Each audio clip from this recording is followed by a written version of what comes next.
Hello, RWorld, and welcome back to RWorldTalk. I am your host, Chris Kresman, and I am so excited to have our very first celebrity guest on the show with us this morning, Miss Sam DeBianchi. Welcome. Thank you for having me. Thank you for being here.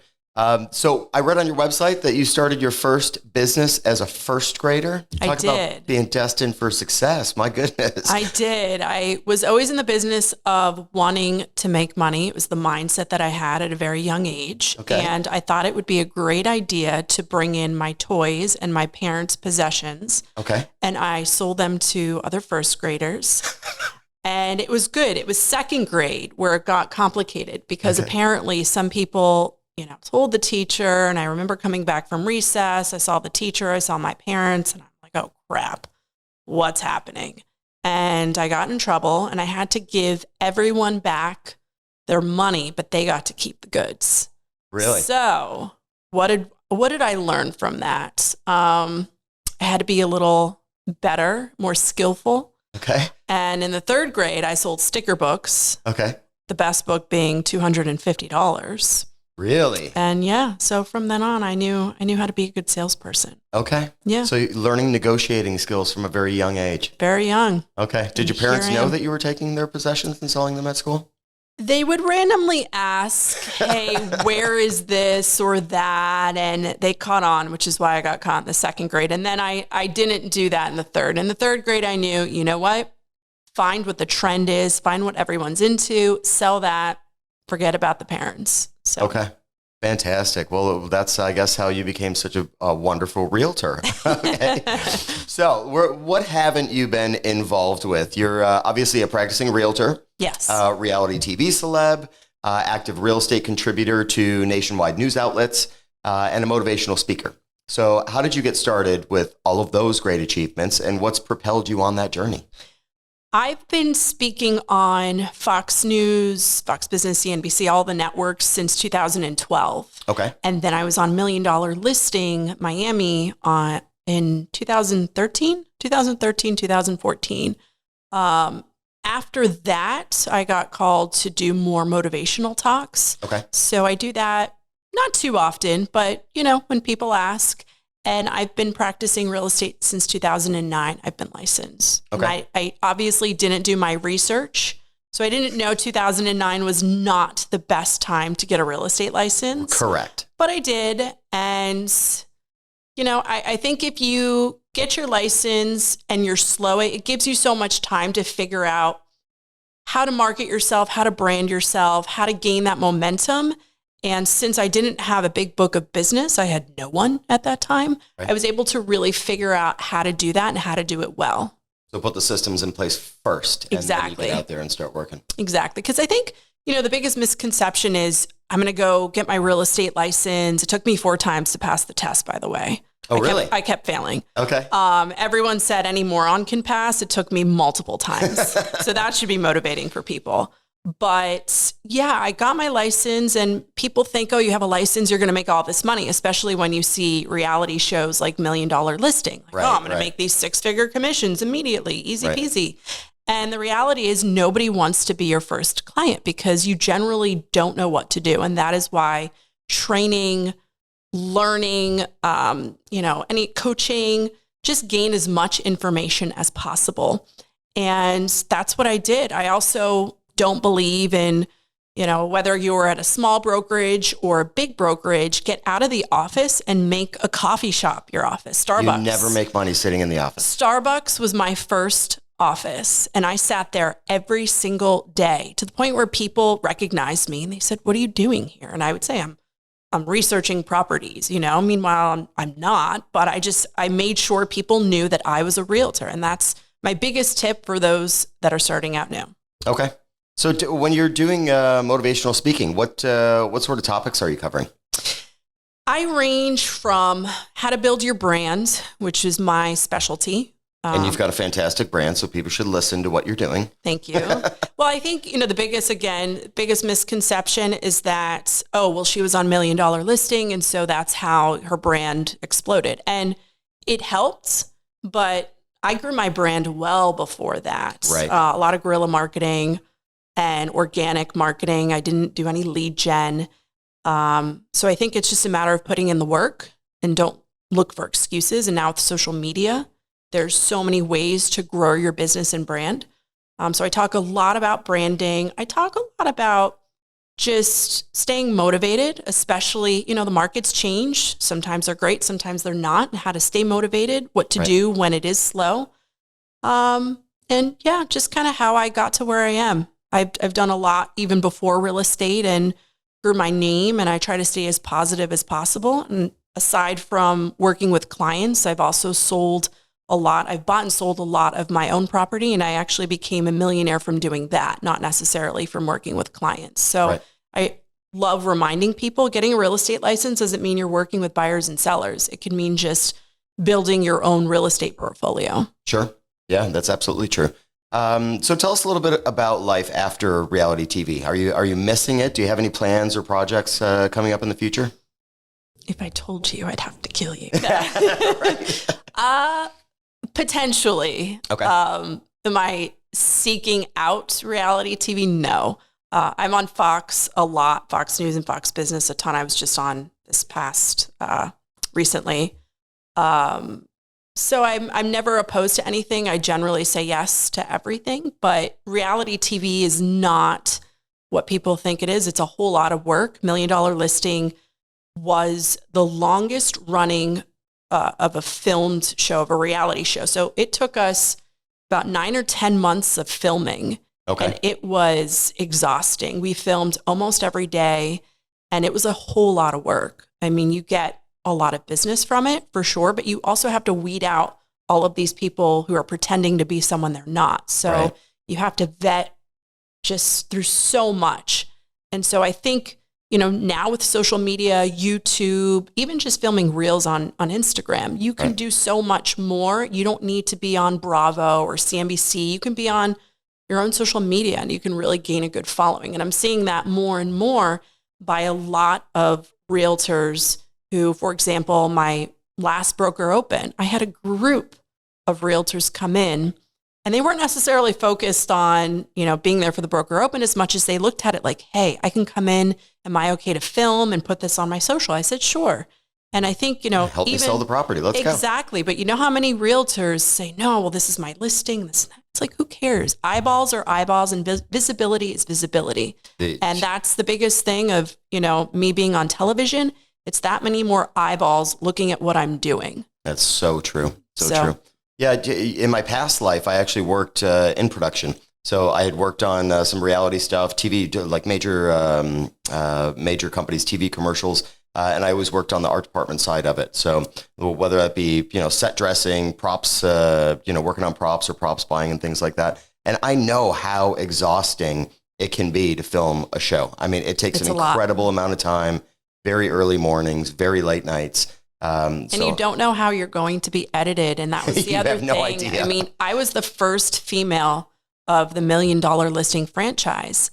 And there were a number of times that they said, you're too confident. You're too confident. You're the first female. We want you to be finding your way in season 1. Were they trying to soften you up? Well, we didn't have a season 2, so I guess I'm forever lost finding my way.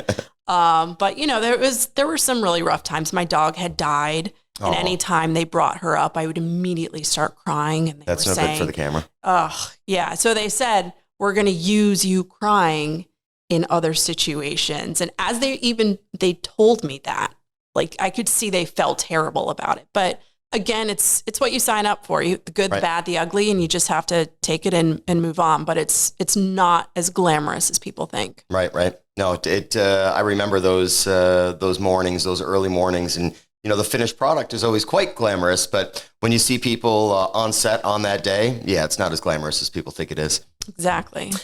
So let's talk about the market a little bit. Even nationwide, the market is shifting. South Florida still remains a hotspot. We are our own little island down here, a total anomaly with what's happening with the market. So what do you see happening with the market for the rest of 2023? And maybe do you have any predictions for what we might see in 2024? Any kind of insight? Well, it's interesting because I'm sure just like most other realtors, we all get the clients who are on the fence. The buyers are always on the fence. The market's going to crash. And so I have to bring out the stats that are all in my head because I'm constantly reading. And Miami last year, and I believe still through this year, is the fastest growing city in the country. And if you look at it from nationally, everyone else is pretty much going down. We're the only ones going up. Right. So we're pretty stable down here. And obviously there's so many people from California, New York, Chicago, everyone's moving here. Yep. So I think people can feel good about that.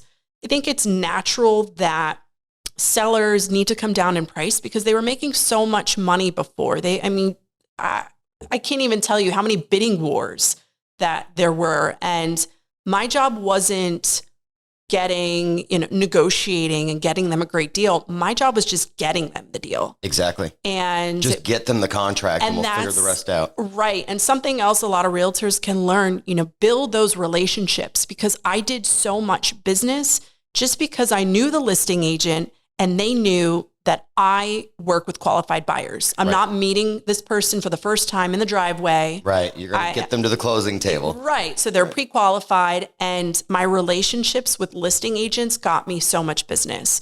So I know a lot of realtors are very competitive and they don't like to build those friendships, and it's so valuable. It will make you so much more money, and Absolutely. It's so simple to do. Yeah, I would say that, for anybody who is watching right now, to what Sam just said, the relationships that we build peer to peer within the real estate industry are so paramount to your business, because if you're one of the agents that never provides feedback, always ends up canceling contracts because your buyers weren't properly qualified, listing agents remember that and they are never going to forget it. If you can create some really good relationships, be cordial, be a friendly person when you're out there in the market. We're helping people realize the dream of home ownership. It's an exciting time in their lives. It's an exciting time for the seller because they're moving on to whatever is their next dream.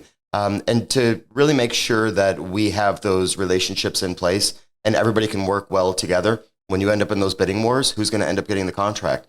The one that the list, exactly. Sam gets all the contracts. Just know that now. Yeah, you couldn't. I mean, that's absolutely spot on. The relationships that we have, not only with the customers, but with each other as agents, as realtors, is really, really important, especially in a market where you've got some pretty competitive situations. Sure. And I think if you're a new agent, look at other people. It doesn't even have to be in the same brokerage. You can co-list. I used to do that. Even now, I actually asked another agent at another brokerage, hey, would you want to co-list? And she's like, why? You can do this yourself. And I said, no, I think it would be good to come at this together. And look, I'm going to take potentially a month of vacation, and I want to have another partner who I feel confident with and work it together. The money will come, the money adds up, but just focus on taking care of your client and selling the property and closing the deal. Right. So I think just being that problem solver. Yeah. I think people just are so focused on doing everything themselves, and then they don't perform well. And again, this market's very difficult because sellers are still their expectation level is still high. And buyers also have a very high expectation level because, as we know, rates are over 6%. They're for a 30-year fixed. So, they really have to be motivated by something. So come at it with a partner if you need to, and don't be afraid also to turn down business. In the past 12 months, I've turned down over 30 million in listings just because of unrealistic sellers. People saying they want millions of dollars more than what their property is really worth. Right. And I'm going to just end up spending a ton of money on marketing and advertising and see nothing at the end of it. So. Yeah, I never understand when people take really overpriced listings. If you're doing your job properly, you're spending a lot of money on advertising that property, on incredible photographs. You're spending your weekends doing these open houses. Then you've got the brokers opens and you're doing your wines and cheeses and all that kind of stuff. And if you're trying to sell something that is absolutely not saleable, what is the point of you spending all that money? Yeah, I know. We really need to educate the seller on exactly what changes have happened in the market. So, and by the way, I will tell you all that we can now get all the RWorld videos, including market reports, live as they come out. And you can get those on your Apple App Store, your Android App Store, or you can get it on Roku TV. We have our whole host of videos available there for you guys to view at any time. So if you are going into the App Store, just take a look at RWorld Realtors. and you'll find everything that you need there. So there's no excuse. There is absolutely no excuse for you to be able to tell your sellers exactly what is happening with the market, show them the market reports, and let them see that their price is way off. I'm going to bring Co-List with you. Okay, fantastic. Let's do it. No, but I couldn't agree more that sellers want information. They already go on Zillow. Right. I mean, they already go on Zillow and they're, oh, my house is worth X amount. And it's like, well, not really. Or maybe it is, or maybe it's worth more. But they like to know A, about the market, and B, what are you doing to sell their house? You know, those two things. Because what does your marketing package look like? Right. What is your marketing package and what sets you apart? Because I always tell people, you know, you're going to meet with me and you're going to hopefully meet with other good agents as well. We're all going to do the same great photos, great video, great everything. So what sets me apart? Well, our relationship. Are we going to work well together? Because you're interviewing me, but I'm interviewing you. And I don't know if I want to work with you.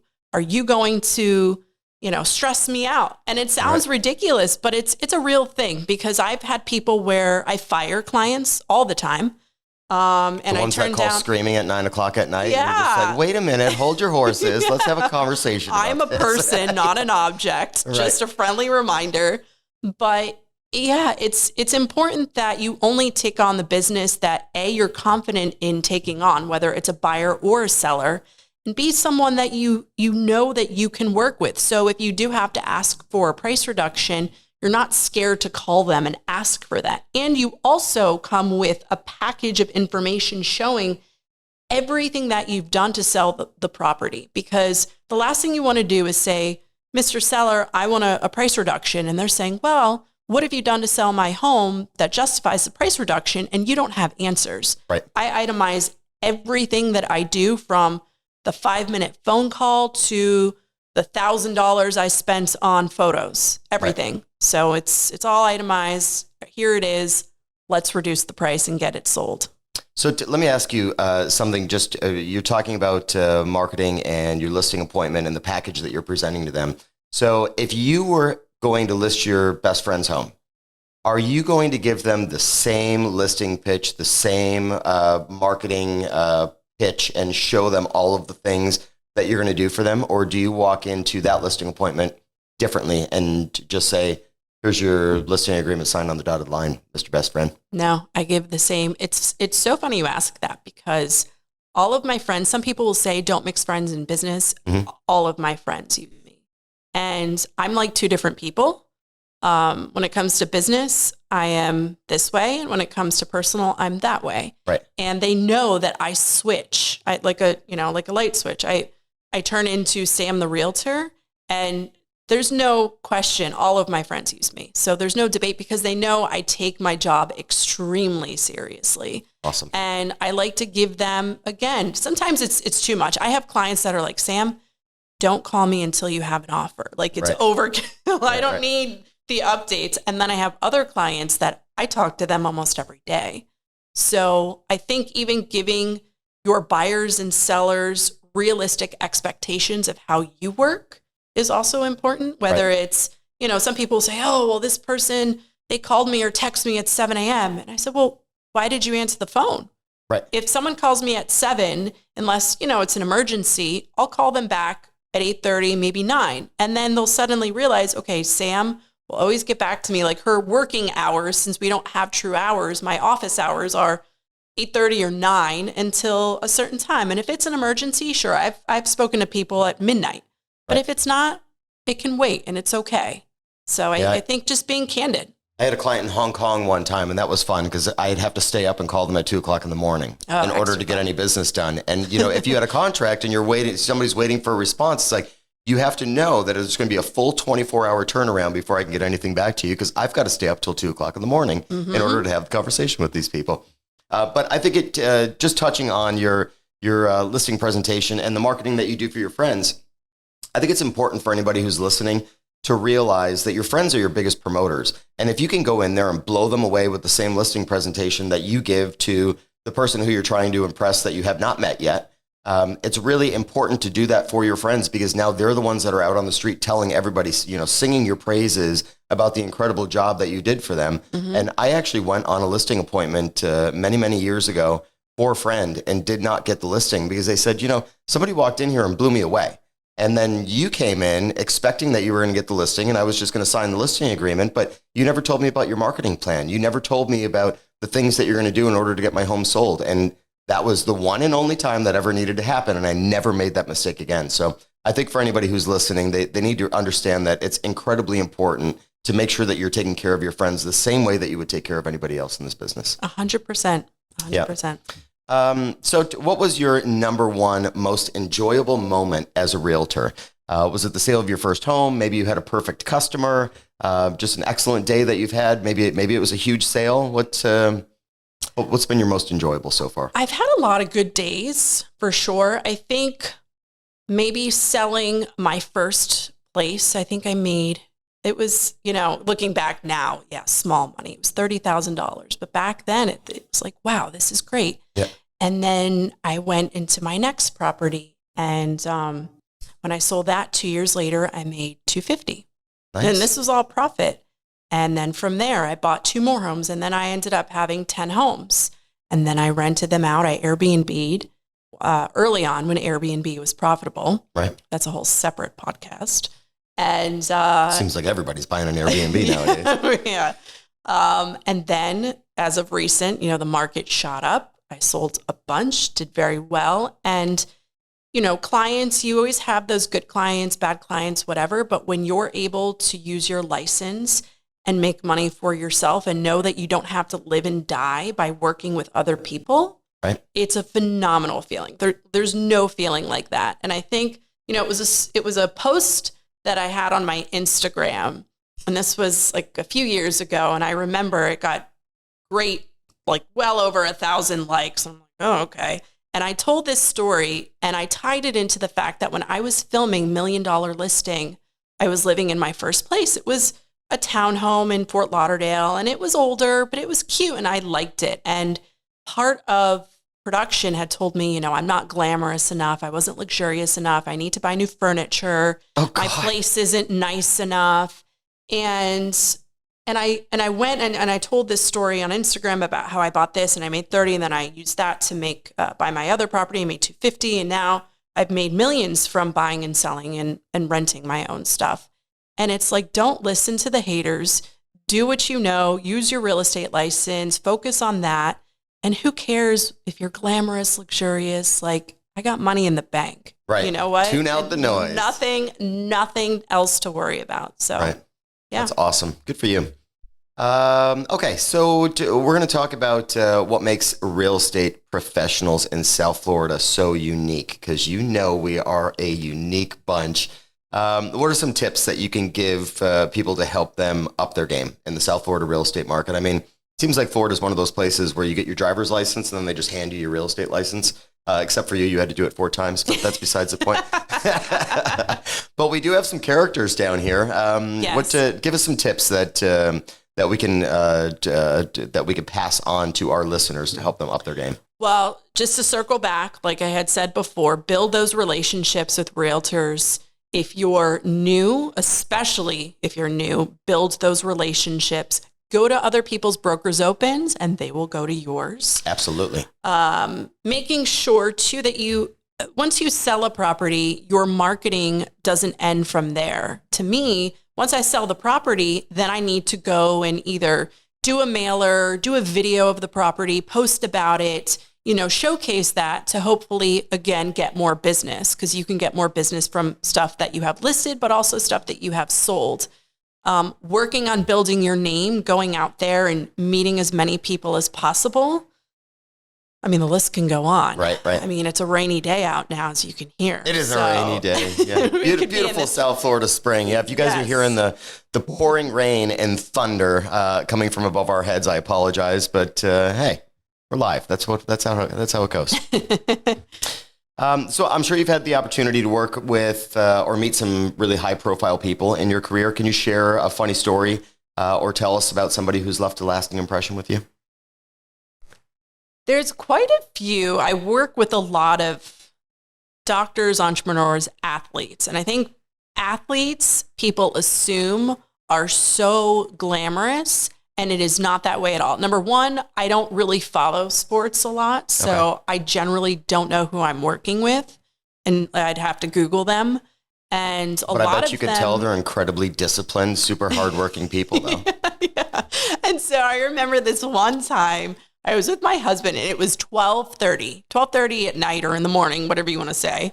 And I get a call, and then he called me again and again and texted me, "Can you call me?" Because I thought maybe he's drunk and accidentally pressed, whatever. Okay. And he needed to know how to do a pay-per-view for a boxing match. Like, he wanted me to FaceTime with him to do the play-by-play on how to do that. And I'm thinking, where is the line, and when is it crossed, and should I really be answering? I mean, again, this was a while back, but it's stuff like that it's not so glamorous. I mean, I've gone in and, done a walkthrough, cleaning homes for people. I've done it all. People forget that part about our business. I mean, I can't tell you how many toilets I've cleaned, or like how many, people have like gone out for the weekend and left a kitchen sink full of dishes. And here I am, like literally cleaning people's dishes because I've got an open house that's about to start. Right. And I've got to go and like do more cleaning than I've ever had to do in my own home, but I'm doing it for somebody else's house. Yeah. And that's like, real estate's not always glamorous. I mean, majority of the time, it's not that glamorous. We're really big on social media and promoting ourselves, so we make ourselves look glamorous, but the work that we're doing sometimes is, it's dirty work. Yeah. And it's a dirty job sometimes. Going back to other tips of what to learn too, because people don't respect realtors in the way that they should. And I think what's so important is to know your stuff. Absolutely. And I say that, and it seems so simple and basic, but I'll interview some new people sometimes and even experienced people. And I said, okay, well, can you name 3 condos in downtown Fort Lauderdale? And they can't. And it's so frustrating and disturbing to me. And I said, well, where are you spending your money? And they're posting videos on TikTok and this and that. And I said, what is the point of you glamorizing yourself and making you seem like you're this luxury agent? You go to an event, maybe you paid a very high price ticket for, you meet someone, they say they want to live in downtown Fort Lauderdale in a condo, maybe they're from New York and they don't know, and they ask you, what condo should I live in? And you can't answer that question. You've wasted so much time, money, just headache, I'm sure, just to get to that position to then fail. Right. So you've got to be able to tell them stories about, partying at the penthouse in the river house or something. Exactly. How luxury are you if you've never been in the penthouse? Come on. So, I mean, just get to know, especially when times are slow, get to know everyone out there, every property you can, and just, make real estate fun again. Just be fun. And God, I love that. Yeah. I mean, I think, especially now, as more and more people are getting their license, they just don't know where to start. And to me, real estate is a lot of fun because I'm knowledgeable on it. And when you know more, you get to like it that much more. Right. And it's a very serious industry, but it becomes kind of, I don't know, you just feel more relaxed because when people ask you questions, you have answers. And then from there, it makes it so much easier. Right. From there, clients can grow, and you're following on social media. If that's important to you, that can grow too. Right. So start with basics and everything will grow from there. I couldn't agree with you more. Okay. So I know how busy you are. So we're going to wrap this up with one last question. Tell us about a little Florida gem that maybe people who are listening to our podcast right now don't know about. Could be something in downtown Fort Lauderdale. It could be something anywhere in Florida. But just a little Florida gem. Maybe it's a beach spot that you love, a little hangout, someplace on the water, a new restaurant. Well, there's a couple, and I'm scared because one of them more people found, and then it got voted like top on Yelp, and now there's a line out, but it's called Archibald's Bakery. It's on Fort Lauderdale Beach. Yep. But another one that just opened, it's along Fort Lauderdale Riverwalk, and it is called, I think it's La Vie en Rose, but something Rose. Okay. And it is the old, it's It's a historic house. I don't know Stranahan now, House? but it's not Stranahan. Okay. It's further down west of the tracks, and it is great. So I would strongly recommend it. I posted about it on my social, on my Instagram, and everyone was asking, and I'd love to just find all those gems. So so you heard about the gems right here. Make sure that you go check out Levia and Rose really quick before the lineup starts around the door, because people are listening and now everybody's going to know about it. But thank you so much for your time. It was honestly a pleasure to have you here. A ton of fun. And for everybody who's listening, we will see you back here on the next episode of RWorldTalk. Thank you, everybody.